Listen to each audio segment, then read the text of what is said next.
Bonjour et bienvenue dans cette nouvelle vidéo d'Attila. Aujourd'hui je vous présente deux modèles d'arbalètes très ressemblants, la FMA Supersonic et la Junxing Drakon.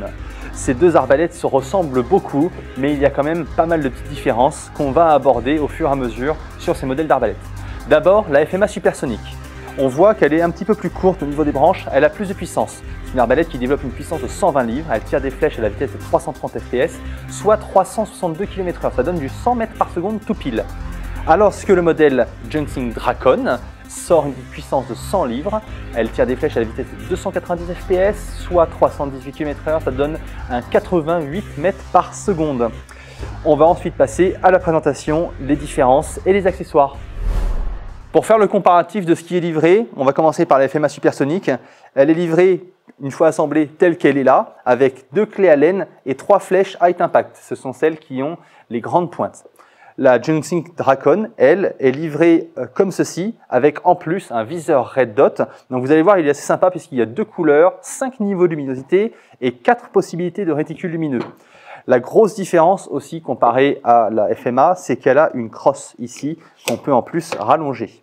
Elle est livrée avec 2 grandes flèches, donc elles ont des petites pointes, mais en longueur, elles sont plus grandes que celles de la FMA.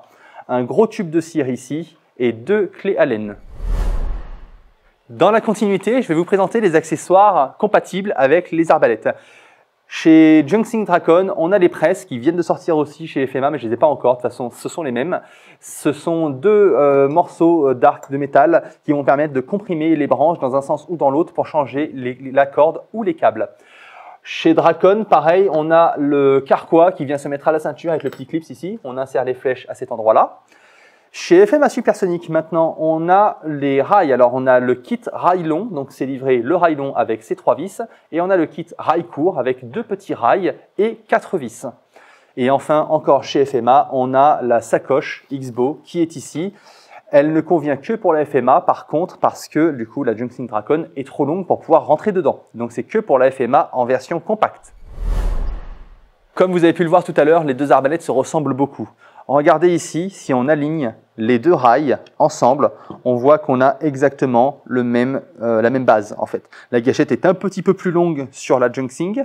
On voit surtout qu'en fait, c'est la longueur du fût qui est un petit peu plus longue et ce qui permet d'avoir donc des branches plus longues malgré que la course de la corde soit pareille puisque on voit qu'elle est au même endroit par rapport à la gâchette. Donc on n'a pas une course, ce qu'on appelle le power stroke, plus long sur l'une ou sur l'autre. La différence de puissance entre ces deux arbalètes s'explique par le fait de la taille des branches. Sur la FMA, les branches étant plus courtes, c'est plus dur. C'est comme le spin des flèches. Plus une flèche est petite et plus elle est dure, plus elle est longue et plus elle est souple. Donc là, comme on a des branches plus longues, elles sont plus souples. On a donc un peu moins de puissance. C'est pour ça qu'on a 120 livres ici, 100 livres sur celle-là. Et vous voyez que ça se ressemble énormément. Passons maintenant à l'assemblage. Pour assembler l'arbalète, vous recevez l'arbalète exactement comme ceci. C'est-à-dire que les vis sont déjà positionnées comme il faut et les accessoires sont livrés comme cela. Donc vous pouvez tout simplement enlever les vis et commencer à procéder à l'assemblage. Donc on retire celle-ci. La vis va au milieu entre les 2 trous puisque les 2 autres s'alignent ici autour des vis déjà installées qui ne bougent pas donc.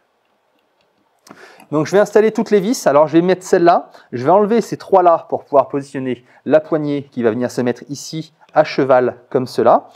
Et à l'arrière, vous allez voir qu'il y a une grosse vis ici et 2 petites vis latérales pour venir ici et sur les côtés de la poignée.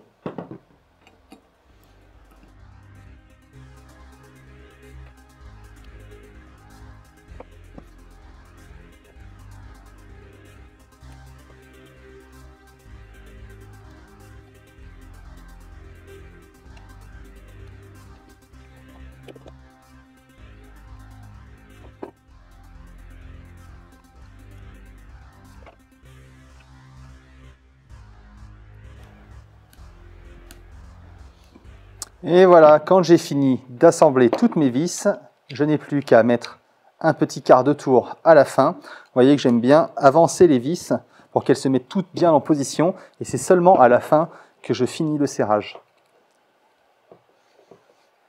Voilà. Donc là, j'ai assemblé l'arbalète Junxing Drakon comme elle est d'origine. Ce qu'on va voir avec l'arbalète à côté, la FMA Supersonic, c'est qu'elle va se monter différemment.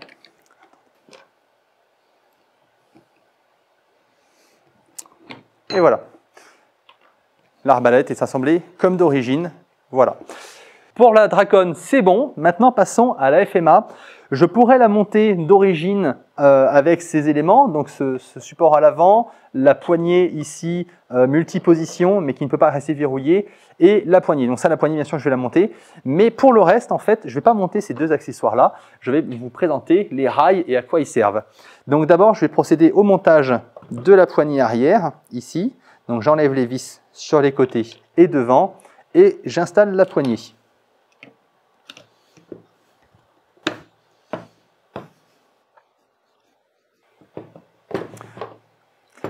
Passons maintenant au rail. Alors le rail, à quoi il sert? Comme je vous ai expliqué tout à l'heure, le rail va servir à installer différents accessoires. D'origine, l'arbalète n'est livrée qu'avec une poignée comme ça, qui en plus n'est pas verrouillée, elle peut bouger sans cesse, ça peut être désagréable.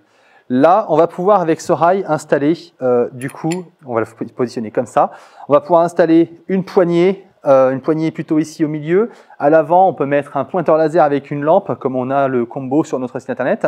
Une poignée tactique avec bipied. Vous pouvez mettre ce que vous voulez.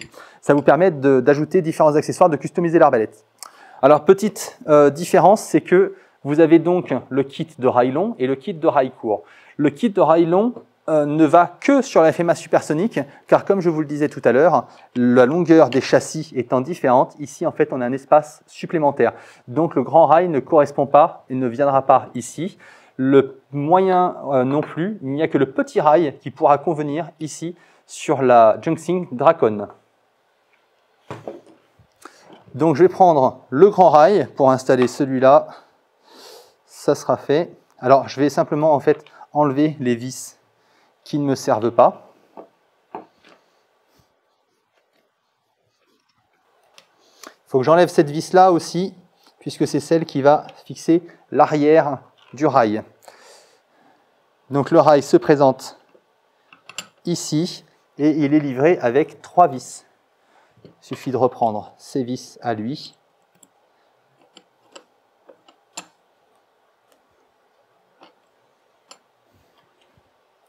Voilà, maintenant je vais mettre celle de l'arrière pour bien aligner le rail. Et enfin, celle du milieu.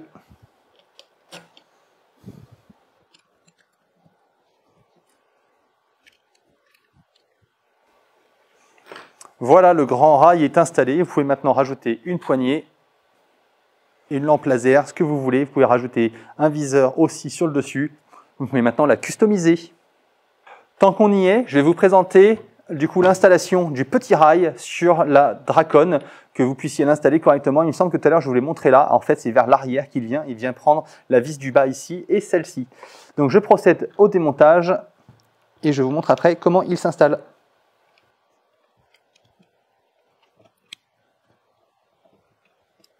Voilà, maintenant que j'ai retiré la poignée, je peux prendre le petit rail et on a une partie ici qui est ouverte et elle vient se positionner en fait vers l'arrière tout simplement.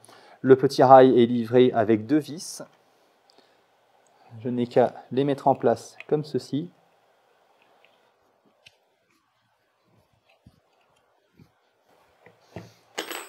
Voilà, maintenant vous pouvez changer le type d'accessoire que vous allez mettre sous la Junxing Dracon en mettant soit un bipied, comme je l'ai expliqué tout à l'heure avec la FMA, soit un viseur laser, point rouge, comme vous voulez. Passons maintenant à l'armement de ces deux arbalètes. J'ai remis la poignée sur la Junxing Dracon parce que c'est sécuritaire. Quand vous tenez la poignée, vous la tenez bien comme ça évite de placer sa main n'importe comment. Je vous fais l'exemple avec la FMA où j'ai mis le rail. Si vous mettez le rail, pensez à vos doigts, faites très attention. Soit vous mettez une poignée, ce qui vous permet de bien tenir l'arbalète ici. Si vous positionnez, vous avez vite les doigts qui peuvent se retrouver ici. Quand l'arbalète est armée, la corde vient là, ça fait un triangle de danger pour vos doigts. Quand la corde part, ça pourrait éclater vos doigts. Franchement, c'est très dangereux. Donc, faites bien attention. Cette arbalète-là, si jamais vous ne mettez pas de rail, vous tirez simplement à une main comme ça, ou alors vous faites très attention. Moi, je préfère remettre la poignée. Il vaut mieux avoir une poignée que de ne rien avoir du tout. Pour l'armement, donc, c'est très simple sur la Junxing Dracon comme la FMA. Il suffit de prendre, que vous soyez droitier ou gaucher, de prendre cette poignée et de tirer en arrière. C'est aussi simple que ça. Vous positionnez une flèche à plat sur le rail et vous la reculez bien jusqu'au bout. Une fois que c'est bon, vous enlevez la sécurité en poussant vers l'avant ici et vous pouvez tirer. Passons maintenant à l'armement de la FMA, c'est exactement le même principe. Je passe mon doigt dans la poignée ici et je tire en arrière. L'arbalète est armée. Point important, si jamais vous voulez désarmer l'arbalète, parce que vous ne pouvez pas tirer ou quoi, ne tirez pas à vide. Faites attention, ne mettez pas vos doigts sur la gâchette. Repoussez la sécurité en avant ici, tirez les crochets en arrière et appuyez sur la gâchette. Vous raccompagnez la corde en avant, l'arbalète est désarmée. Là, je réarme et je vais tirer.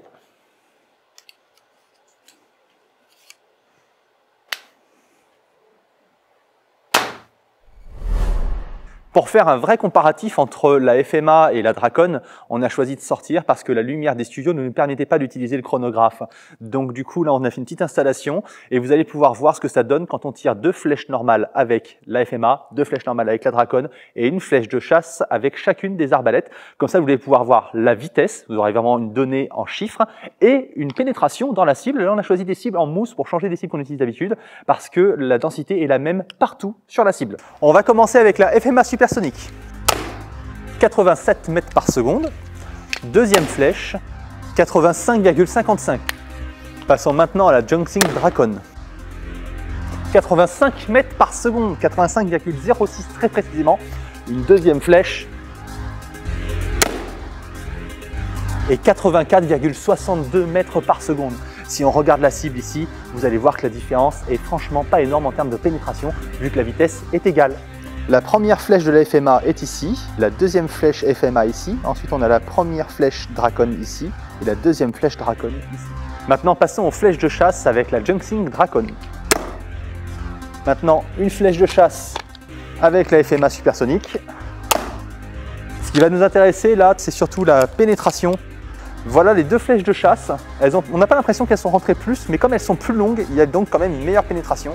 Je vais les sortir pour qu'on voit la différence de taille. Voilà une flèche d'origine, voilà une flèche de chasse. Quand on les compare, on voit qu'elles rentrent à peu près à la même taille ici, mais en fait la flèche de chasse est bien plus grande. Donc la pénétration est meilleure avec la flèche de chasse.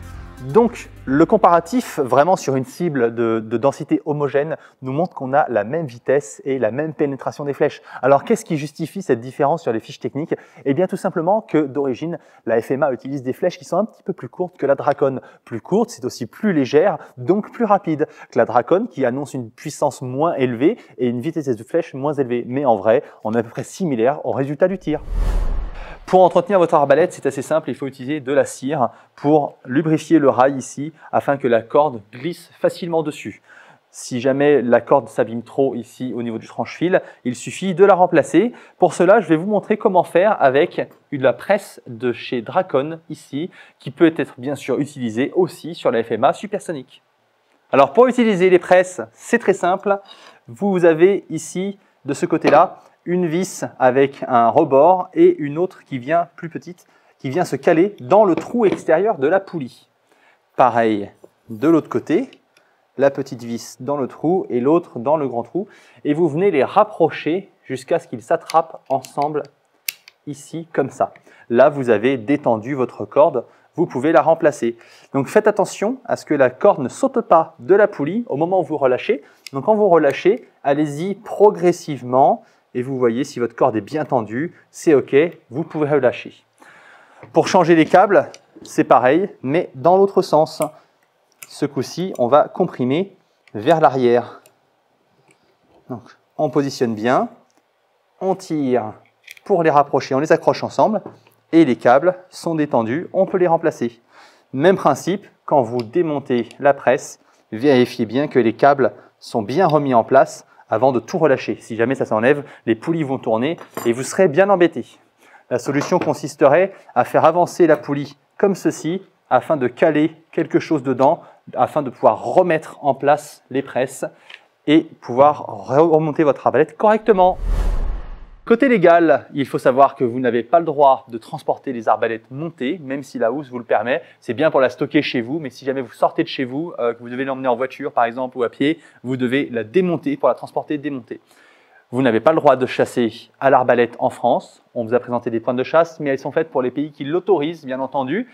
Et il faut savoir qu'il faut être majeur tout simplement pour acheter une arbalète. Ce sont des armes classées catégorie D2H, donc vous devez nous envoyer votre carte d'identité par email au moment de la commande.